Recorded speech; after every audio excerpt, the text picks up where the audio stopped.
Next ಇವತ್ತು ಬಿಟ್ಟೆ ನಾನು ಮತ್ತು ನಮ್ಮ ಇಬ್ಬರು ಅಣ್ಣವರು 3 ಗಾಡಿ, 2 ಗಾಡಿ ವಿಜಯನಗರ, 1 ಗಾಡಿ ಭುವನೇಶ್ವರಿ. ಅವ್ರನ್ನೂ ಭೇಟಿ ಮಾಡ್ತೀನಿ ನೋಡಿ. 3 ಗಾಡಿಯವರು ಊಟ ಮಾಡ್ತಾ ಇದ್ದೀವಿ. ಈಗ ತಿರುಪ್ತಿ ಹತ್ತದ ಇದ್ದೀವಿ. ಈಗ ತಿರುಪ್ತಿ ಎಂಟ್ರಿ ಕೊಟ್ಟು ಹಾಗೆ ಗಾಡಿ ವೀಡಿಯೋಸ್ ನೋಡಿಕೊಂಡು ನಿನ್ನೆ ವೀಡಿಯೋ ಅಪ್ಲೋಡ್ ಮಾಡಿರಲಿಲ್ಲ. ಯಾರು ಬೇಜಾರು ಮಾಡ್ಕೊಬೇಡಿ. ಯಾಕಪ್ಪ ಅಂತಂದರೆ 1,500 kilometre day and night non stop ಹೊಡಿಬೇಕಾಗಿರೋ, ಅದಕ್ಕೋಸ್ಕರ ಎಡಿಟ್ ಮಾಡೋಕ್ಕೆ ಟೈಮ್ ಸಿಗಲಿಲ್ಲ. ಅದಕ್ಕೆ ವೀಡಿಯೋ ಅಪ್ಲೋಡ್ ಮಾಡೋಕ್ಕಾಗಲಿಲ್ಲ. ಯಾರು ಬೇಜಾರು ಮಾಡ್ಕೊಬೇಡಿ. ಈಗ ಮತ್ತೆ ನನ್ನ ಗಾಡಿ ಅನ್ಲೋಡ್ ಆಗಿ ಅದಕ್ಕೆ ವೀಡಿಯೋ ಅಪ್ಲೋಡ್ ಮಾಡೋಕ್ಕಾಗಿಲ್ಲ. ಯಾರು ಬೇಜಾರು ಮಾಡ್ಕೊಬೇಡಿ. ಈಗ ನನ್ನ ಗಾಡಿ ಆಲ್ರೆಡಿ ಅನ್ಲೋಡ್ ಆಗಿದೆ. ಈಗ ಮತ್ತೆ ಸೇಲಂಗೆ ಹೋಗ್ತಾಯಿದ್ದೀನಿ. ಸೇಲಂಗೆ ಹೋಗೋ ವೀಡಿಯೋನೂ ನಾಳೆ ಅಪ್ಲೋಡ್ ಮಾಡ್ತೀನಿ.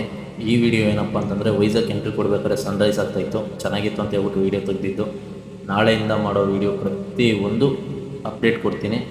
ಓಕೆ ಫ್ರೆಂಡ್ಸ್, ಬಾಯ್.